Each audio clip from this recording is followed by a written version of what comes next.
High বন্ধুরা, আশা করি আপনারা খুব ভালো আছেন। আমিও খুব ভালো আছি। আবার একটা নতুন রেসিপি নিয়ে চলে এসেছি। আজকের আমি বানাবো রাবড়ি পিঠে। ভিডিওটা পুরো দেখবেন। পিঠেটা বানানোর জন্য এখানে নিয়েছি হাফ কাপ মতন সুজি। সুজিটা একটু হালকা করে ভেজে নিতে হবে যাতে সুজির কালারটা চেঞ্জ না হয়। সুজির কাঁচা গন্ধটা চলে গেলে এক বাটি আমি জল দিয়ে দিচ্ছি। এখানে আরও এক বাটি আমি জল দিয়ে দেবো। সুজিটা একটু ফুলে উঠলেই দিয়ে দেবো এখানে এক বাটি চালের গুঁড়ো। আর এই সময় কিন্তু গ্যাসের ফ্লেমটা একদম লোতে রাখতে হবে, দিয়ে খুব ভালোভাবে মিশিয়ে নিতে হবে, একটা শুকনো করে নিতে হবে। একদম কিন্তু শুকনো হয়ে গেছে, এবার নামিয়ে নেব। এটা ততক্ষণ ঠান্ডা হোক। আমি একটা ফ্রাইং প্যান বসিয়ে দিয়েছি, এখানে দিয়ে দেবো এক বাটির মতো নারকেল। আর নারকেলটা কিন্তু ভাজার সময় একদম গ্যাসের ফ্লেমটা একদম লোতে করে রাখতে হবে। একটু নেড়ে ছেড়ে দিয়ে দেবো চিনি। এখানে কিন্তু আমি কোনো রকম জল দিচ্ছি না, চিনিটা দিয়ে একদম হালকা করে নেড়ে চেড়ে নিতে হবে। একটু কালারটা চেঞ্জ হয়ে গেলে নামিয়ে নেব। নারকেলের পুরটা কিন্তু একেবারে রেডি হয়ে গেছে। এবার আমি সুজির ডোটা খুব ভালোভাবে হাত দিয়ে মেখে নেব। একটু ভালো করে মাখা হয়ে গেছে। আর 10 টাকা দামের একটা দুধ গুঁড়োর প্যাকেট দিয়ে দেবো। আর একটু 1 চামচ মতন ভালো ঘি, গাওয়া ঘি দিয়ে দেবো। দিয়ে খুব ভালোভাবে মেখে নিতে হবে। এবার যে নারকেলের পুরটা বানিয়ে রেখেছিলাম সেটা দিয়ে খুব ভালোভাবে মেখে নিচ্ছি।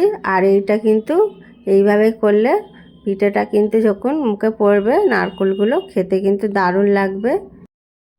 বেলা হয়ে গেছে, এবারে আমি 4-5টা কিন্তু ছুরি দিয়ে কেটে নেব।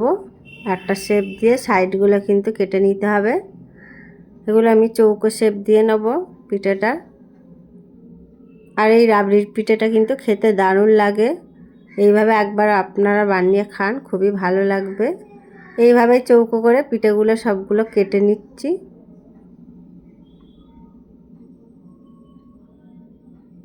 ঠিক দেখুন, পিঠেগুলো এরকমভাবে কেটে নিয়েছি চৌকো। সবগুলো রেডি হয়ে গেছে। এবার একটা কড়াই বসিয়ে দিচ্ছি। কড়াইতে দিয়ে দেবো 2 বাটির মতন দুধ। দুধটা একটু হালকা গরম হয়ে গেলে 1 প্যাকেট 10 টাকা দামের দুধ গুঁড়ো দিয়ে দেবো। দিলে কিন্তু দুধ গুঁড়োটা খুব সুন্দর খেতে লাগবে, একটা মালাই মালাই লাগবে খেতে।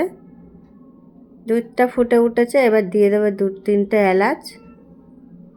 এলাচটা দিয়ে কিছুক্ষণ ফুটিয়ে নিতে হবে। আর এখানে আমি দিয়ে দিচ্ছি গুড়। গুড়টা দিয়ে খুব ভালোভাবে একটু জাল করে নিতে হবে যাতে গুড়টা খুব ভালোভাবে গলে যায়। এবার দুধটা কিন্তু খুব ভালোভাবে ফুটিয়ে একটু ঘন করে নিতে হবে। খুব ভালোভাবে ঘন হয়ে গেছে। এবার যে পিঠেগুলো আমি বানিয়ে রেখেছিলাম সেগুলো আমি দুধের মধ্যে দিয়ে দেবো।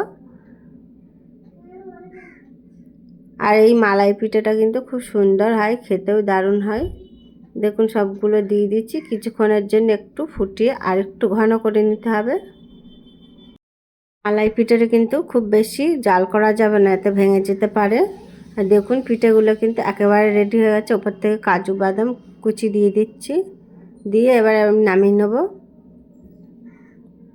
আর এই পিঠেটা কিন্তু খেতে দারুণ হয়। মালাই পিঠেটা একবার বানান, আশা করি খুব ভালো লাগবে।